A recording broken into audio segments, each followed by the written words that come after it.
Saudara, hari ini DPR bakal mengesahkan 3 rancangan undang-undang dalam rapat paripurna yang diagendakan hari ini. Ketiga RUU yang akan disahkan tentang Kementerian Negara, Watimpres, dan juga keimigrasian. Meski dinilai minim partisipasi publik karena dibahas hanya sekitar 3 jam setiap RUU, Balek telah merampungkan 3 RUU. Wakil Ketua Balek dari fraksi P3 Ahmad Baidowi mengklaim ketiga RUU belum tentu bisa disahkan jika paripurnanya batal digelar. Jadi kita lihat nanti dalam rapat paripurna terdekat ketika pengesahan RUU tentang Watimpres, Kementerian Negara dan juga keimigrasian. Jadi saya kira hari ini memang kemarin kita sudah menyelesaikan rapat di tingkat 1, untuk selanjutnya kita laporkan untuk diagendakan di rapat paripurna terdekat. Insya Allah rapat paripurnanya hari Kamis besok. Meskipun kita sudah bikin bagus-bagus, tapi kuncinya nanti di paripurna. Kalau ternyata paripurna tidak menyetujui, ya tidak disetujui semua. Atau paripurnanya batal, ya tidak jadi undang-undang gitu kan. Saudara, lagi-lagi ada undang-undang yang dikebut dan hari ini rapat paripurna DPR akan mengesahkannya. Sudah ada jurnalis Kompas TV, sudah ada Tifal Solesa di Gedung DPR MPR RI Senayan, Jakarta. Tifal, selamat pagi. Jadi informasinya rapat paripurna ada agenda pengesahan 3 RUU apa saja, dan yang menjadi sorotan adalah soal RUU Kementerian Negara. Jam berapa akan dimulai? Terjadwal sampai dengan saat ini pukul 9.30 waktu Indonesia Barat, Dewan Perwakilan Rakyat Republik Indonesia akan menggelar rapat paripurna, dan salah satu agendanya berhubungan langsung dengan pengesahan atau pengambilan keputusan di tingkat 2 atas revisi Undang-Undang Kementerian Negara. Sebetulnya untuk rapat paripurna hari ini total ada 7 agenda yang akan diambil keputusannya ataupun dibahas bersama dengan seluruh anggota DPR di lintas komisi dan lintas fraksi. Kalau saya urutkan dari urutan pertama, ini membahas tentang pengambilan keputusan terhadap rancangan undang-undang APBN 2025, baru kemudian nanti akan dibahas tentang pengambilan keputusan terhadap revisi Undang-Undang Dewan Pertimbangan Presiden.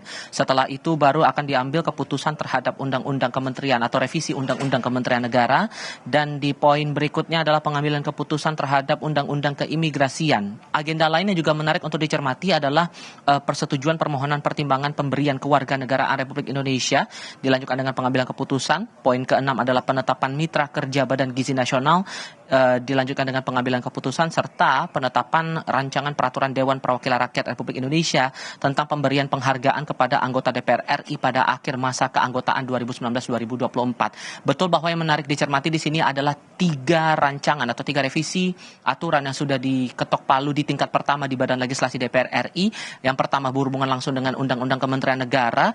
Ini menjadi menarik karena tidak ada pembatasan lagi bagi pemerintahan ataupun juga presiden untuk menetapkan jumlah kementerian. Di aturan lama ditetapkan bahwa maksimal untuk kementerian jumlah ada 34 unit. Namun dari hasil revisi di tingkat Badan Legislasi DPR RI, jumlah itu tidak lagi dibatasi dan sepenuhnya diatur ataupun juga ditetapkan oleh pertimbangan presiden yang menjabat saat itu. Itu untuk Kementerian Negara. Kemudian untuk aspek lain adalah Undang-Undang Dewan Pertimbangan Presiden yang menjadi cermatan saya sesungguhnya bagaimana untuk salah satu poin yang menjadi kontroversial adalah soal status terpidana di bawah 5 tahun yang disebut bisa menjadi anggota Dewan Pertimbangan Presiden. Awalnya kami mendapatkan informasi dari pimpinan DPR, Wakil Ketua DPR Sufmi Dasko Ahmad menyatakan bahwa poin itu sudah dicabut.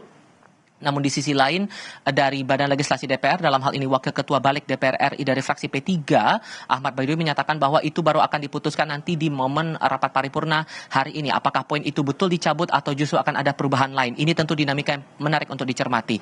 Kemudian RUU ketiga adalah rancangan Undang-Undang Keimigrasian. Disebutkan bahwa dalam revisi dari aturan itu tidak lagi mengatur tentang status cegah tangkal atau cekal bagi seseorang yang terlibat dalam proses penyelidikan atau penyidikan kasus hukum, sifatnya masih fleksibel, termasuk juga aturan untuk tidak ada pembatasan penggunaan senjata atau pembawaan senjata bagi pihak tertentu begitu dalam aturan itu.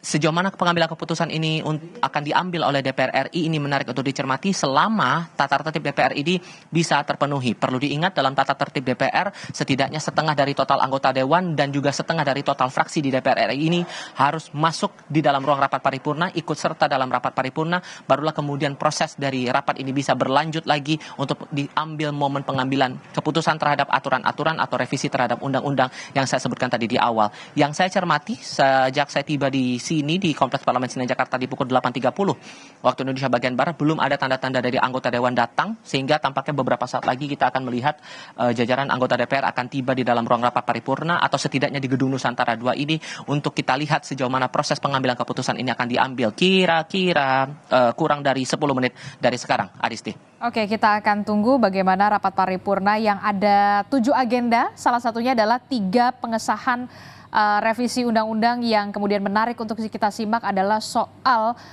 RUU Kementerian Negara yang sebelumnya kita tahu bahwa Kementerian Negara ini menurut aturan ini dibatasi hanya 34, tapi kalau ini benar-benar disahkan itu artinya pemerintahan Prabowo Gibran, Presiden terpilih Prabowo ini punya kewenangan penuh untuk bisa lebih dari 34 kementerian. Terima kasih informasinya. Jurnalis Kompas TV Tifal Solesa melaporkan langsung dari Gedung DPR MPR Senayan, Jakarta.